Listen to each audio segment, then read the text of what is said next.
आखिरी गीत मोहब्बत का सुना लूं तो चलूं। अस्सलाम वालेकुम, मैं हूं आपका खालिद बेग। हज़ारों साल सरगम अपनी बेनूरी पे रोती है, हज़ारों साल सरगम अपनी बेनूरी पे रोती है। बड़ी मुश्किल से होता है चमन में मोहम्मद रफ़ी पैदा। आज मोहम्मद रफ़ी साहब को 41 बरस हो गए हमसे बिछड़े हुए, लेकिन आज भी वो हमारे दिलों में उसी तरह ही ज़िंदा हैं जिस तरह पहले वो थे, और क़यामत तक इसी तरह ही ज़िंदा रहेंगे जैसे वो हमसे कभी बिछड़े ही नहीं। क्योंकि इंसान अपने काम से, अपने किरदार से ज़िंदा रहता है। जिन लोगों ने अच्छा काम किया वो अच्छे रहे, अपना नाम उनका जो है वो चलता रहा, वो कभी भी आज तक वो रुके नहीं, और उनके फ़ैन फॉलोअर्स में दिन ब दिन इजाफा होता गया और होता ही गया, और इंशाल्लाह होता ही जाएगा। मैं तो जब से उनको सुन रहा हूँ, उनको गा रहा हूँ, और मैंने ये बिल्कुल नहीं देखा कि उनके फ़ैन फॉलोअर्स में कोई कमी वाक़या हुई हो। दिन ब दिन बढ़ते ही जा रहे हैं। बल्कि मुझे याद है कि एक प्रोग्राम में मैंने सुना, और बल्कि प्रोग्राम भी हमने किया वो, और उस प्रोग्राम के ऊपर बहुत सारे कमेंट्स आए। हमारे साथ एक हमारे बड़े अच्छे दोस्त थे, तो जिन्होंने बस वो कह दिया कि वो रफ़ी का वो प्रोग्राम, रफ़ी का वो गाना, रफ़ी का वो गाना। तो यकीन जानिए कि जितने भी जो मोहम्मद रफ़ी साहब को प्यार करते हैं वो सबके मैसेजेस मुझे आए। उन्होंने कहा है कि प्लीज़ उनको पूरी दुनिया में, चाहे वो किसी मज़हब से ताल्लुक़ रखने वाला इंसान हो, वो उनको मोहम्मद रफ़ी साहब के ही नाम से पुकारता है। तो फिर मैंने उनके साथ माज़रत भी की। हमारे यहाँ भी एंकर्स ने और इधर उधर सब ने, वो बेखुदी में आके इंसान कह देता है या निकल जाता है मुंह से, लेकिन अल्लाह का शुक्र है हमारे मुंह से आज तक नहीं निकला, क्योंकि हमने उनको बचपन से ही, हमारे बड़ों ने भी यही सिखाया कि हम, वो तो एक उनका तो बहुत बड़ा मकाम था, एक जैसे दिलीप कुमार साहब का मकाम था, इसी तरह मोहम्मद रफ़ी साहब का वही मकाम रहा है। तो उनको आज तक पूरी दुनिया ना तो भुला सकी है और ना ही भुला सकेगी। क़यामत तक उनका नाम इसी तरह चलता रहेगा। आज देखिए कि 41वीं बरसी के बाद भी आज वो ज़िंदा हैं। उनके फ़ैन फॉलोअर्स में दिन ब दिन इजाफा होता जा रहा है, और लोग उनके मद्दाह जो हैं, जो उनको प्यार करने वाले हैं, और इंडिया में तो मैंने देखा है कि उनको पूजने वाले लोग बहुत ज़्यादा हैं, जिन्होंने घर में मंदिर बना रखे हैं। मैं खुद गया हूँ और वहाँ जाके मैंने देखा है लोगों के घरों में, और बहुत सारे मैंने प्रोग्राम्स और भी देखे, इंडिया के प्रोग्राम्स भी बहुत देखे, कि पाकिस्तान में भी कुछ ऐसे ज़्यादा तो नहीं हुए, लेकिन इंडिया के प्रोग्राम्स मैंने बहुत ज़्यादा देखे कि उसमें मोहम्मद रफ़ी साहब के बारे में जो बताया जाना चाहिए था वो आज तक नहीं बताया गया, कि वो किस तरीके से फ़िल्मों में गाने के लिए आए और कैसे उनको शौक़ पैदा हुआ ये बड़ा, और किस तरीके गए और कब वो वापस आए, लाहौर से फिर वहाँ चले गए, कितना क़याम उनका लाहौर में था और कितना उनका जहाँ पे उनकी जाए पैदाइश थी। क्योंकि मैंने उनके ऊपर थीसिस किया, और फिर उनकी मैं जहाँ पे उनकी जाए पैदाइश की जगह थी उनकी, कोटला सुल्तान सिंह, अमृतसर के पास एक छोटा सा इलाका है, छोटा सा गाँव है, वहाँ मैं उनके जब थीसिस था मेरा, तो मैं वहाँ भी मुझे जाना हुआ, और वहाँ उनके उस घर में भी मैं गया जहाँ पे उनकी पैदाइश हुई थी। तो एक छोटा सा कमरा और वहाँ एक छोटा सा सहन था जहाँ वो पैदा हुए, और लोगों ने उसको अभी तक संभाल के रखा हुआ है। वहाँ उनको जो अभी तक उनके दोस्त जो इस वक्त बहुत बुज़ुर्ग हो चुके हैं, कोई 95 का है, कोई 97 का, 98 का, जो अब तक हयात हैं, और वो आज तक उनको उसी तरह उन्होंने अपना रखा हुआ है, और उनसे वो उसी तरह ही मोहब्बत करते हैं जैसे वो पहले उनके साथ मोहब्बत करते थे। तो कोटला सुल्तान सिंह से लोग बहुत ज़्यादा प्यार करते हैं, अमृतसर से तो करते ही हैं, लेकिन क्योंकि उनकी जाए पैदाइश वहाँ की है, वहाँ वो पैदा हुए, अपने दोस्तों के साथ खेले बड़े, लेकिन असल में लोगों ने कुछ उसको गलत अंदाज में पेश किया कि वो क्या करते थे, क्या हुआ, किस तरीके से, तो वो सही नहीं है। तो मेरा ये ख्याल है कि कुछ लोग ऐसा करते हैं कि वो सस्ती शोहरत पाने के लिए अपना नाम उनके नाम के साथ मंसूब करते हैं, और कहते हैं कि हम जल्दी पॉपुलर हो जाएं। लेकिन ऐसा है कि मोहम्मद रफ़ी साहब जब वहाँ पे 24 दिसंबर 1924 को पैदा हुए और उसके बाद वो वहाँ तकरीबन 11 से 12 साल के अरसा वहीं रहे। उसके बाद उनका पूरा ख़ानदान वो सब लाहौर मुंतकिल हो गए और लाहौर में आके उन्होंने बलालगंज में अपना घर लिया वहाँ पे और वहीं वो अपना रहते थे। और वहाँ उसके बाद उनके भाई के एक बड़े अच्छे दोस्त थे शफ़ी साहब के, जो कि जिनकी की दुकान थी भाटी गेट में, और वो दुकान उन्होंने उस वक्त वो उनसे जैसे वो रेंट पे होती है या वो उन्होंने उनको दे दी कि ये आप चलाएं, मैं तो अब ये नहीं चला सकता, तो उन्होंने वो चलानी शुरू की। और उसके बाद अब ज़ाहिर बात है वो बड़े भाई थे, तो रफ़ी साहब का, क्योंकि ये छोटे थे, रफ़ी साहब का आना जाना वहाँ पे बहुत ज़्यादा रहता था। गाने का शौक़ तो था ही, वहाँ एक मज़ार भी है, वहाँ पे जाके वो बहुत गाया करते थे। और फिर वही एक दिन ऐसा हुआ कि KL सहगल साहब ने लाहौर आना था और लाहौर आए तो लाइट गई हुई थी, लोग बहुत जमा थे हॉल में, लेकिन लाइट गई हुई थी। और वहाँ एक शफ़ी साहब के दोस्त थे, तो उनका नाम था हमीद भाई, और वो शफ़ी साहब के दोस्त थे, वो रफ़ी साहब के दोस्त नहीं थे, लेकिन क्योंकि रफ़ी साहब से वो बहुत प्यार करते थे और उनको पता था कि ये जो लड़का है एक दिन बहुत बड़ा फ़नकार बनेगा, तो अल्लाह ताला की तरफ से उनको वो नज़र आ गया उसमें। तो वो क्या हुआ कि वो उनके साथ मोहब्बत करनी शुरू कर दी, हालांकि वो तो बड़े थे, उनसे मोहब्बत करनी शुरू कर दी। एक छोटा सा वाक़या मुझे याद आ गया। मैं एक दिन पहले मैं न्यूयॉर्क में था, मैंने एक टीवी का शो किया और वो लाइव शो चल रहा था। अब वो मुझे मुख्तलिफ़ कॉल्स भी आ रही थी और उसमें एक प्रोग्राम के बाद, क्योंकि उसमें मैंने हमीद साहब का जिक्र किया कि मोहम्मद रफ़ी साहब जो थे वो उनको हमीद साहब लेके आए थे, तो वो जब उनकी पूरी स्टोरी मैंने सुनाई उनकी, तो मुझे दूसरे दिन मैं प्रोग्राम करने के लिए ओक्लाहोमा जा रहा था। तो एयरपोर्ट पे पहुंचा जब मैं लोगाडिया एयरपोर्ट पे, तो वहाँ मुझे कॉल आ गई थी और मुझे पता नहीं था ये कौन है, वो खातून बात कर रही थी।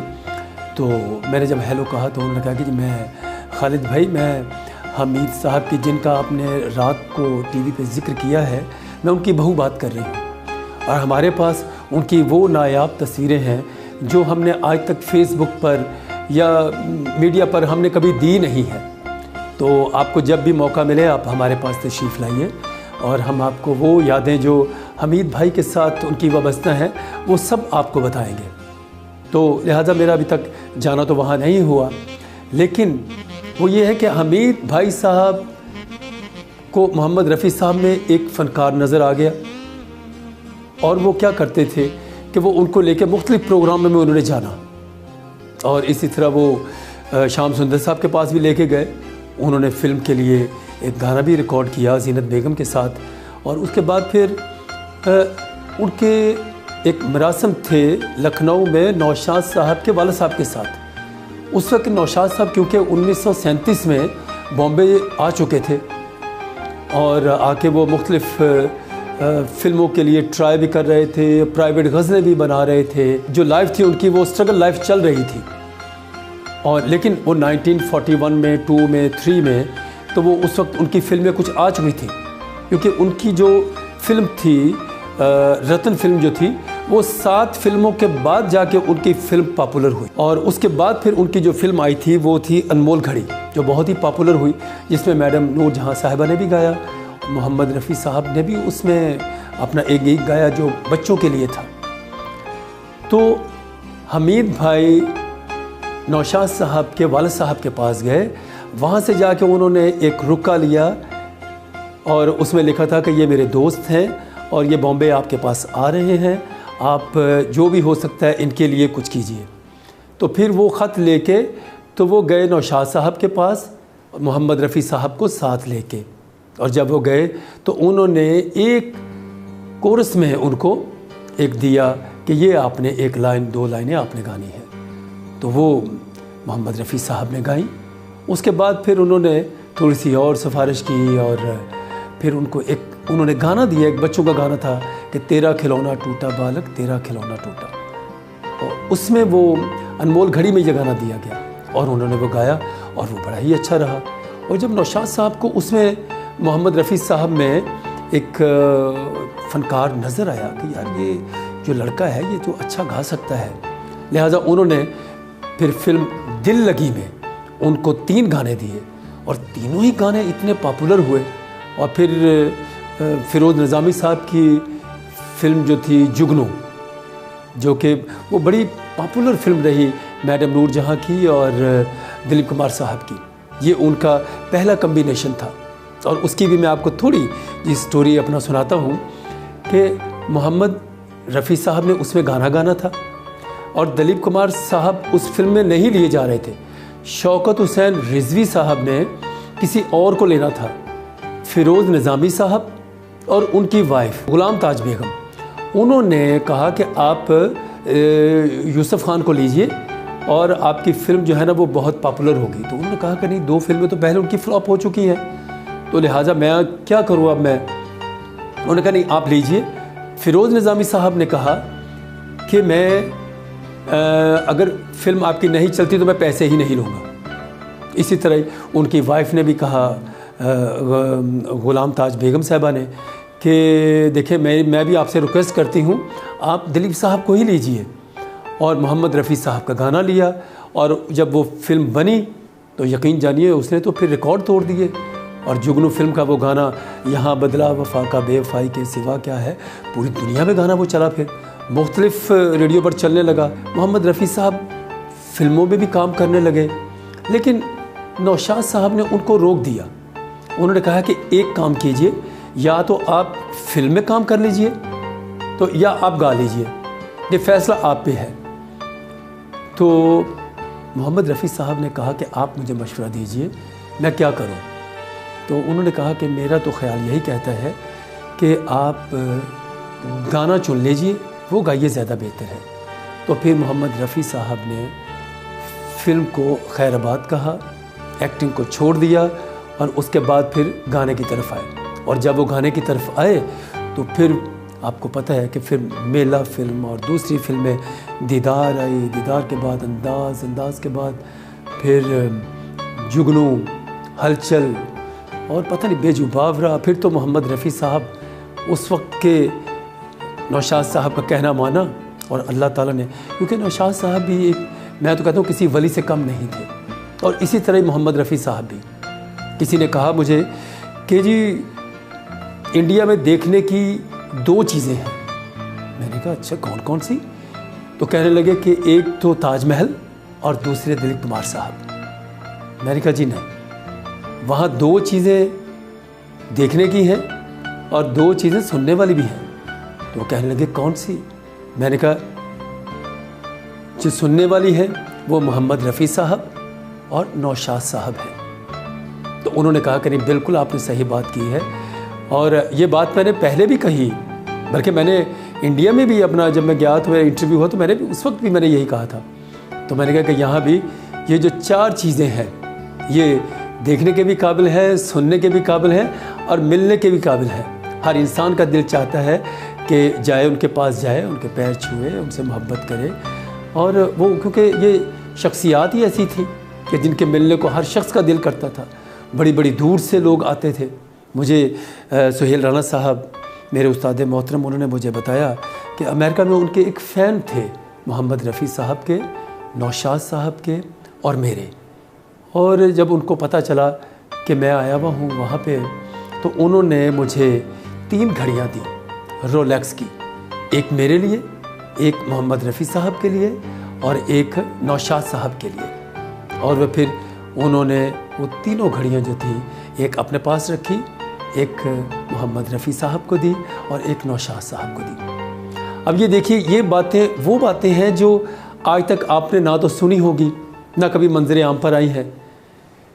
अब हमीद भाई का मैं आपको ये ज़िक्र कर रहा हूँ कि हमीद भाई फिर एक दफ़ा ये भी वक्त आ गया, क्योंकि मोहम्मद रफ़ी साहब को पढ़ना लिखना नहीं आता था। हमीद साहब क्योंकि पढ़े लिखे इंसान थे, उन्होंने मोहम्मद रफ़ी साहब को कहा कि अब बात यह है कि आपने गाने तो शुरू कर दिए हैं, आप उसको याद कर लेते हैं, लेकिन ये है कि अगर मैं नहीं होगा तो फिर क्या करेंगे। लिहाजा उन्होंने रात दिन एक कर दिया और उनको पढ़ाना शुरू कर दिया। अब वो उनको साथ साथ पढ़ाते रहे और वो करते रहे। उसके बाद उन्होंने एक ट्यूटर भी रख लिया रफ़ी साहब ने कि मुझे आके पढ़ा के भी जाए, और उन्होंने बाकायदा इंग्लिश भी सीखी उन्होंने, और इंग्लिश में ही अपने सिग्नेचर किया करते थे। एक बात बड़ी पॉपुलर हुई महेंद्र कपूर साहब के हवाले से, लेकिन वो बात मेरे ख़्याल में वो सही नहीं है, क्योंकि ये बात मैं आपको कर रहा हूँ 46, 47, 48 की। तो उस वक्त उन्होंने ये तमाम चीज़ें जो थी वो सीख ली थी, क्योंकि वो गाना लिखा हुआ पढ़ सकते थे, याद करके फिर वो गाया करते थे। तो ये बात जो है ना वो मेरी तो समझ में नहीं आई, मैं इस बात को बिल्कुल भी नहीं मानता। तो उन्होंने महेंद्र कपूर साहब ने कहा कि वो कहने लगे ये क्या कह रही है, सिग्नेचर क्या होते हैं। तो ये बात बिल्कुल ये मानने के काबिल बिल्कुल नहीं है। तो मुझे उषा जी ने भी यही बताया, उषा टिमोथी जी ने यही बताया कि मोहम्मद रफ़ी साहब तो बाकायदा इंग्लिश लिख भी लेते थे, उनके इंग्लिश में गाने भी हैं। कौन सी ज़बान है जिसमें उनके गाने नहीं हैं। अभी कल ही मेरे एक दोस्त ने यूके से जावेद साहब हैं, उन्होंने मुझे उनके फ़ारसी के गाने भेजे हैं, उनके पश्तो के गाने हैं, इंग्लिश के हैं, मराठी के हैं। कौन सी ऐसी ज़बान है जिसमें उनके गाने नहीं हैं। तकरीबन 200-250 के करीब मौसीकारों के साथ उन्होंने काम किया। मुख्तलिफ़ मौसीकारों के जो 200-250 मौसीकारों के साथ उन्होंने काम किया है, और मेरे पास उनकी तमाम लिस्ट मौजूद है जो कि जिन जिन लोगों के साथ उन्होंने काम किया। उसमें बहुत सारे मौसीकार हैं जिनका आज तक नाम नहीं आ सका, लेकिन एक मौसीकार का मैं नाम लेना बड़ा ज़रूरी समझता हूँ। तो वो थे श्याम जी घनश्याम जी। यानी कि रफ़ी साहब ने लोगों के लिए वो इतने डाउन टू अर्थ थे, इतने पोलाइटनेस थी उसमें कि बहुत कम लोगों में ऐसा हुआ है कि वो लोग ऐसे हों, क्योंकि जिनको थोड़ा सा भी फेम मिल जाता है वो ज़मीन की सतह से तकरीबन 2 फुट ऊंचा उड़ना शुरू कर देते हैं। जबकि मोहम्मद रफ़ी साहब, दलीप कुमार साहब ये अपनी जगह पर अपने कदम जमाए हुए ज़मीन पर ही रहे। तो इसीलिए अल्लाह ताला ने पूरी दुनिया में उनका नाम जो है वो उतना ही बुलंद किया। जितना ज़्यादा इंसान अल्लाह के आगे झुकता है, अल्लाह ताला उसको उतना ही ज़्यादा इज़्ज़त देता है। तो श्याम जी घनश्याम जी वो बहुत छोटे मौसीकार थे, क्योंकि वो जो गाना था अपनी आँखों में बसा कर जी भर के तुझे प्यार करूँ, ये गाना उन्होंने मोहम्मद रफ़ी साहब के लिए बनाया। और जब ये गाना उन्होंने बनाया तो वो मेरे दोस्त थे बलदेव खोसा साहब, जो कि अभी मुझे पता चला है कि वो इस दुनिया में नहीं रहे। तो वो कहने लगे कि मैंने जब ये फ़िल्म बनाई तो मेरे लिए मुश्किल ये पेश आई कि पैसे कम थे। तो मोहम्मद रफ़ी साहब उस वक्त लेते थे 35,000 रुपया एक गाने का। तो मैंने कहा कि यार ये तो मैं नहीं दे सकता, मेरे पास तो पैसे कम हैं, अगर मैं तो किसी और से अपना गवा लें। तो श्याम जी घनश्याम ने कहा कि हमने बनाई ही उनके लिए है, वही गाएंगे तो ये पॉपुलर होगी, कोई और सिंगर गाएगा तो ये पॉपुलर नहीं होगी। अब आप ये देखिए कि वो इतना रफ़ी साहब के पास इतना टाइम ही नहीं था, और उनके जो ब्रदर इन लॉ थे ज़हीर साहब, वो उनके सेक्रेटरी भी थे, तो वो हर वक्त उनके साथ रहते थे। तो वो अब ये मौका देख रहे थे, उनको ये पता था कि रफ़ी साहब जो हैं ये बड़े ही अच्छे आदमी हैं, बड़े नेक आदमी हैं, जो भी इनको कोई कहता है तो वो कहना मान लेते हैं। तो उन्होंने बलदेव खोसा साहब ने कहा कि मैंने उनको कहा कि मैं 10,000 रुपये तक दे सकता हूँ। तो उन्होंने कहा कि अच्छा ठीक है, आप 10,000 रुपये दे दीजिए, बाकी मैं उनके साथ बात कर लूँगा। आप यकीन जानिए कि जैसे ही वो रफ़ी साहब को मिलने की उन्होंने कोशिश की और गए वहाँ पे, मुख्तलिफ़ जगहों पे गए, स्टूडियोज़ में गए, मुलाकात नहीं हुई। एक दिन कहीं वो रिकॉर्डिंग कर रहे थे, उनको पता चला और वो वहाँ पर गए और वो रिकॉर्डिंग से फारिग हुए। तो जैसे ही बाहर निकले तो ज़हीर साहब को किसी ने रोक लिया, जो कि उनके मैनेजर थे और उनके ब्रदर इन लॉ भी थे। क्योंकि आम तौर पर वही अपना बात करते थे, तो वो तो ज़रा थोड़ा सा, क्योंकि वो कमर्शियल पॉइंट ऑफ व्यू से बात करते थे, तो रफ़ी साहब क्योंकि इस तरह के आदमी थे ही नहीं, तो उन्होंने वो अचानक वो रफ़ी साहब अकेले नज़र आए तो जाके उनको घुटनों को पकड़ लिया कि रफ़ी साहब आपके लिए मैंने एक गाना बनाया है, अगर आप वो गा देंगे तो मेरी इज़्ज़त भी बन जाएगी और मेरे बच्चों का रिस्क भी है वो भी चल जाएगा। तो लिहाजा मोहम्मद रफ़ी साहब ने उनको उठाया और कहा कि कब रिकॉर्डिंग है। उन्होंने कहा जी जब आप कहेंगे। तो उन्होंने कहा कि अच्छा फलां दिन रिकॉर्डिंग रख लीजिए। उन्होंने रिकॉर्डिंग रख ली और वो गाना गाया उन्होंने अपनी आँखों में बसा कर, जी भर के तुझे प्यार करूँ। गाना गाने के बाद मोहम्मद रफ़ी साहब ने उनसे पूछा घनश्याम जी से कि बताइए आप क्या गाना ठीक है या दोबारा रिकॉर्डिंग करनी है। उन्होंने कहा जी नहीं फाइनल टेक हो गई है, ठीक है। उन्होंने 10,000 रुपया निकाला और मोहम्मद रफ़ी साहब को इस तरह करके तो पेश कर दिया। रफ़ी साहब ने पैसे उठाए और अपनी पॉकेट में डाल लिए। तो उनसे बातें करनी शुरू हो गई कि कितने बच्चे हैं और क्या क्या करते हैं, और इस तरह गपशप होती रही। तो रफ़ी साहब ने वही 10,000 रुपया निकाला और उनकी जेब में डाल दिया कि ये जब आप घर जाएंगे तो जाके मेरी बेटी को दीजिएगा और मिठाई वगैरह जो है वो ले जाइएगा घर में मेरी तरफ से, आपकी ये पहली फिल्म है। और वो देखिए गाना आज तक पॉपुलर हुआ। तो रफ़ी साहब ने तो ऐसे ऐसे काम किए हुए हैं कि मैं आपको बता ही नहीं सकता। जैसे ही वो जब घर से निकलते थे, वो रमज़ान का महीना हो या आम दिनों का, तो किसी को पता ही नहीं होता था और उनके एक इधर पॉकेट में लिफाफों में पैसे डले हुए होते थे जो कि रास्ते में फ़कीरों को वो देते जाते थे। तो बात हमीद भाई से शुरू हुई थी और हमीद भाई ने उनको बहुत पढ़ाया और लिखाया। एक जगह पे तो मौका ऐसा आ गया, रफ़ी साहब एक किसी प्रोग्राम में गा रहे थे और रफ़ी साहब की जो वाइफ, वो हमारी भी तो बिल्कुल वो ऐसे ही हैं जैसे कि वो हमारे उस्ताद हैं, तो हम कहेंगे कि वो हमारी भी वो टीचर हैं। तो हमारे लिए भी वो बड़ी काबिल एहतराम जो बल्कीस रफ़ी बेगम साहिबा थी। इसी तरह वो उन्होंने, क्योंकि उनके भी रफ़ी साहब के एक बेटे का नाम खालिद भी था, तो इसलिए कभी कभार मुझे भी ऐसा लगता है कि जैसे वो हमारे बिल्कुल ऐसे ही हैं जैसे हमारे फादर की तरह है। तो हमें वैसे ही जब मैं उनके घर गया हूँ या उनके फैमिली से मिला हूँ तो मुझे ऐसे ही प्यार मिला है कि जैसे मैं वाकई उनकी फैमिली का एक फ़र्द हूँ। तो उस वक्त उन्होंने उनको अपना मौका आया उनकी शादी का, तो उनके घर रिश्ते के लिए जब वो अपना गए तो उन्होंने कहा जी अभी तो हमारी बड़ी बहन भी बैठी हैं, तो हम पहले जब बड़ी की होगी तो हम छोटी की करेंगे ना।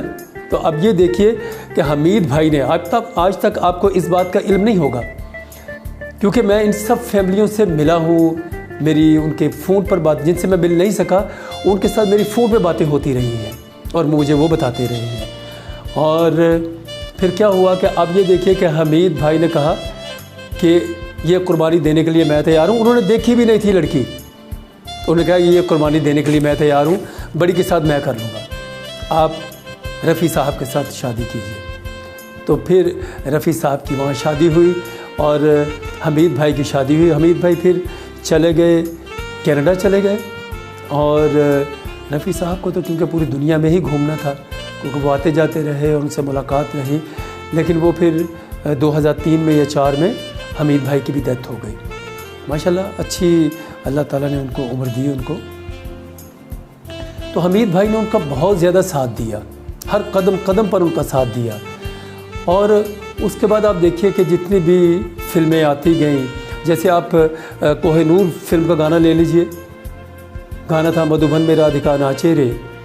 अब इस गाने के ऊपर जो हमारे प्रोड्यूसर और डायरेक्टर जो थे, जो प्रोड्यूसर थे, वो इस बात पर अड़ गए कि नहीं ये तो बड़ा अजीब सा गाना है, क्लासिकल है, आजकल क्लासिकल कोई सुनेगा नहीं, तो आप, लेकिन नौशाद साहब ने कहा कि आप बेफिक्र रहिए, ये जो हमारी फिल्म की जो सिचुएशन है ये उसके मुताबिक बिल्कुल फिट है, ये मैंने बनाया है, आप बेफिक्र हो जाएं, आप इसको रिकॉर्ड होने दें। लेकिन वो मान ही नहीं रहे थे। फिर मोहम्मद रफ़ी साहब उनके पास गए और उन्होंने जाके कहा कि आप बिल्कुल ना घबराइए, अगर ये गाना ना चला तो मैं इस गाने के पैसे ही नहीं लूँगा। और आप ये देखिए फिर वो गाना चल गया, फिल्म चली, गाना सबसे ज़्यादा वही चला और हर शख्स उस गाने को गाता है बड़े शौक़ से। और आज तक ऐसा क्लासिकल गाना दोबारा नहीं बन सका। और इस तरह बहुत सारी और फिल्में भी हैं जो कि मोहम्मद रफ़ी साहब के गानों से ही कामयाब हुई। कोई भी, मैंने आज तक जितने भी सिंगर्स देखे हैं, जिनमें मुकेश साहब भी हैं, मोहम्मद अज़ीज़ साहब लगा लें, उसके बाद तलत महमूद साहब लगा लें, किशोर कुमार साहब या कोई और सिंगर, किसी ने नहीं कहा कि आप हमको कॉपी कीजिएगा अपने बच्चों को। सब ने एक ही बात की कि आप जिसने भी गाना गाना है, जिसने गाना सीखना है, वो मोहम्मद रफ़ी साहब की ही कॉपी करें, क्योंकि मोहम्मद रफ़ी साहब को गाना कोई आसान काम नहीं था। मुकेश साहब को आप गा लेंगे, बड़े आराम से गाया जाएगा। किशोर साहब बड़े आराम से आप गा सकते हैं, बड़े सॉफ्ट गाने हैं उनके। तलत महमूद साहब की ऐसी मखमली आवाज़, बड़े आराम से आप गा सकते हैं उनको, क्योंकि वो बड़े मुश्किल गज़ल गायक सिंगर थे, जिनको शहनशाह गज़ल भी कहा गया है। तो मोहम्मद रफ़ी साहब जैसा कभी भी दुनिया में नहीं आ सकता। एक दफ़ा मुझे याद है कि मुझे नौशाद साहब के बेटे ने बताया, फिल्म पालकी के लिए तमाम गज़लें जो थी वो रिकॉर्ड हो चुकी थी और वो सारी गज़लें जो थी वो तलत महमूद साहब ने गाई थी।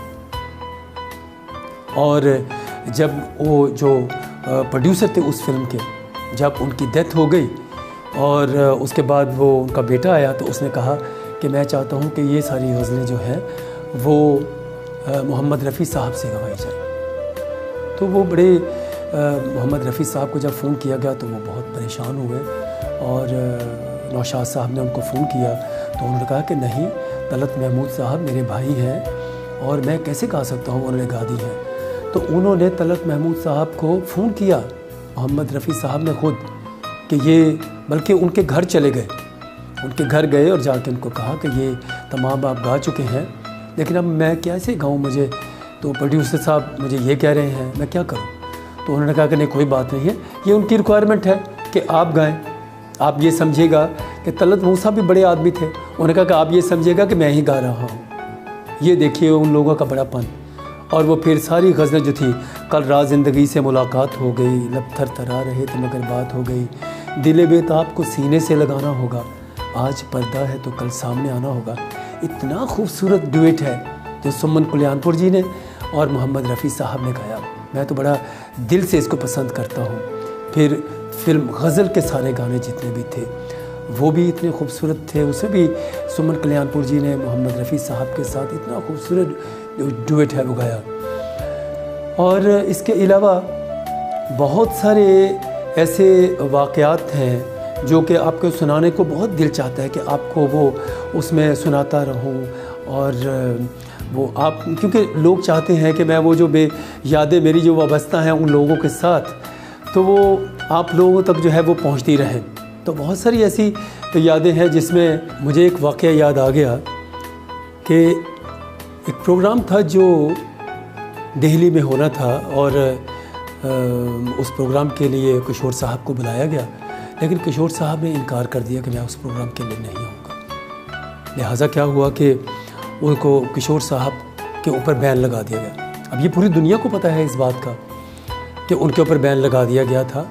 और क्या हुआ कि मोहम्मद रफ़ी साहब ने देखा कि भाई रेडियो के ऊपर उनके गाने क्यों नहीं बज रहे, तो वो जाके पूछा भाई क्या मसला क्या है।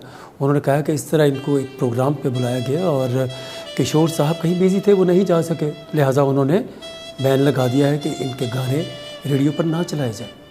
लिहाजा मोहम्मद रफ़ी साहब वहाँ से स्पेशल गए, दिल्ली गए और वहाँ जाके उनसे रिक्वेस्ट की और रिक्वेस्ट करके वो बैन हटाया गया उनके ऊपर से। और ये भी नहीं, उनको बताया नहीं है, किशोर साहब को नहीं बताया, घर आ गए और उनके गाने चलने शुरू हो गए। और वो किशोर साहब बड़े हैरान थे कि इतने दिनों से मेरे गाने चल नहीं रहे थे और ये गाने मेरे अचानक चलने शुरू हो गए, ये कैसे हुआ। और उन्होंने फ़ोन किया वहाँ पे ऑल इंडिया रेडियो पे दिल्ली में कि ये गाने अपना मेरे पहले अचानक बंद हो गए, फिर चलने शुरू हो गए।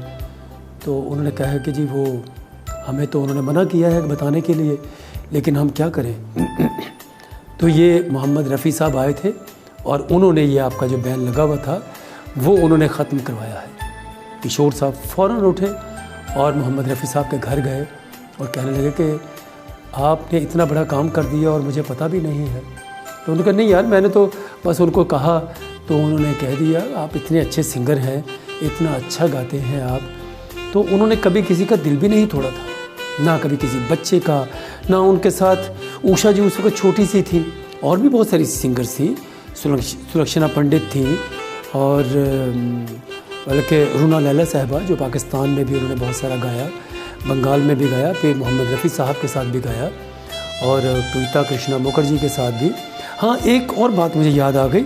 कविता कृष्णा मुखर्जी ने मुझे अजीब सी बात वो मुझे लगी उनकी कि उन्होंने कहा कि मैं वहाँ पे रिकॉर्डिंग कर रही थी और वो उस रिकॉर्डिंग में रफ़ी साहब जो थे ना, मैंने तो एक दफ़ा कह दिया और मैंने कर लिया और रफ़ी साहब को तकरीबन वो 20 दफ़ा वहाँ पे कहना पड़ा।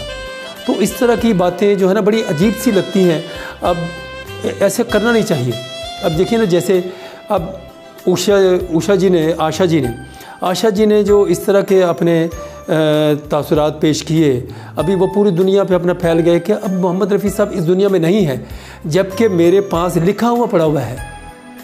इसी तरह लता जी ने भी एक दफ़ा कह दिया था, हालांकि इतनी बड़ी वो सिंगर हैं दोनों, लता जी भी, हम दिल से उनकी कदर करते हैं, आशा जी की भी इसी तरह करते हैं कि वहाँ पूरे इंडिया में ऐसी सिंगर ही नहीं है। लेकिन उनको अपना मकाम, उनको अपना भरम रखना चाहिए कि मोहम्मद रफ़ी साहब से बढ़कर एक तो सिंगर ही कोई नहीं था पूरे इंडिया में, पूरे सब कॉन्टिनेंट में, ना पाकिस्तान में ना इंडिया में। लेकिन अब वो जब दुनिया से चले गए हैं और इस तरह की बातें करनी और ये उनको ज़ेब नहीं देता, क्योंकि वो उनकी जो शख्सियत है।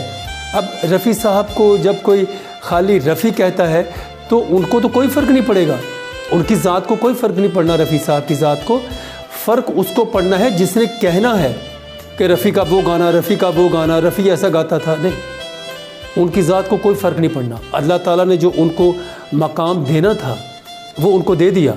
वो दोबारा ना तो किसी के हिस्से में आएगा और ना ही कोई मोहम्मद रफ़ी बन सकेगा।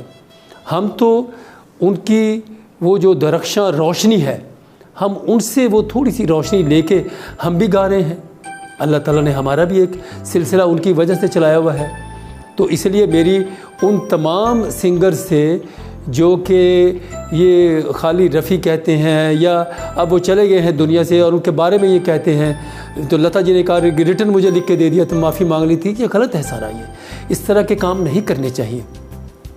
हम उनके लता जी के गाने भी बड़े शौक़ से गाते हैं, आशा जी को भी बड़े शौक़ से गाते हैं, उनकी दिल से कदर करते हैं। तो मेरी आप लोगों से सबसे रिक्वेस्ट भी है, मैं सबसे बल्कि मैं हाथ जोड़ के भी कहूँगा कि प्लीज़, एक शख्स दुनिया से चला गया है और उस जैसा सिंगर पैदा भी नहीं हो सकता, उनके सुर को भी कोई नहीं छू सकता, क्योंकि मोहम्मद रफ़ी साहब का जो सुर था वो आम सिंगरों से एक सुर अल्लाह ताला ने उनका ज़्यादा बनाया था। ये कम लोगों को इस बात का भी इल्म है कि वो जो उनकी बेस थी, जो उनकी पिच थी, और पूरे 12 के 12 आकार सिर्फ रफ़ी साहब के ही बोलते थे और किसी के आज तक नहीं बोले। हम तो उनकी जुदी के बराबर भी नहीं हैं। तो मेरी आप सब लोगों से गुजारिश है कि इस प्रोग्राम को आप जो भी इस प्रोग्राम को देखें वो आगे ज़रूर हमारी यादों को एक दूसरे के साथ अपना शेयर करें। और जो मेरा एक खालिद बेग सिंगर के नाम से मेरा एक चैनल है, उस चैनल के ऊपर बहुत सारे लोगों ने अपने नाम लिखकर मेरे गाने जो हैं वो डाले हुए हैं। तो लिहाजा मेरी रिक्वेस्ट है कि मेरा जो चैनल है बेग स्टूडियो, तो बेग स्टूडियो को जाके आप उसको सब्सक्राइब भी कीजिएगा और उसके जो है वो अपना बेल आइकॉन को भी कीजिएगा। एक और बात, जो लोग मैंने आज तक कभी भी किसी भी जगह किसी का मैंने जो है ना वो डिसलाइक नहीं किया, एक ये होता है और एक ये, तो ये डिसलाइक मैंने आज तक किसी को नहीं किया, हमेशा लाइक किया है, चाहे उसको गाना आता है या नहीं आता। तो प्लीज़ आप वो कोई फ़र्क नहीं पड़ेगा किसी को भी। तो मेरी सब लोगों से गुजारिश है कि लाइक करेंगे तो आपकी इज़्ज़त बढ़ेगी, कम नहीं होगी। आपका बहुत बहुत शुक्रिया। अल्लाह ताला आप सबको सलामत रखे और इंशाल्लाह हमारी ये यादें आपके साथ वो चलती ही रहेंगी इंशाल्लाह। बहुत शुक्रिया। अल्लाह हाफिज़। मैं चला जाऊंगा, मैं चला जाऊंगा।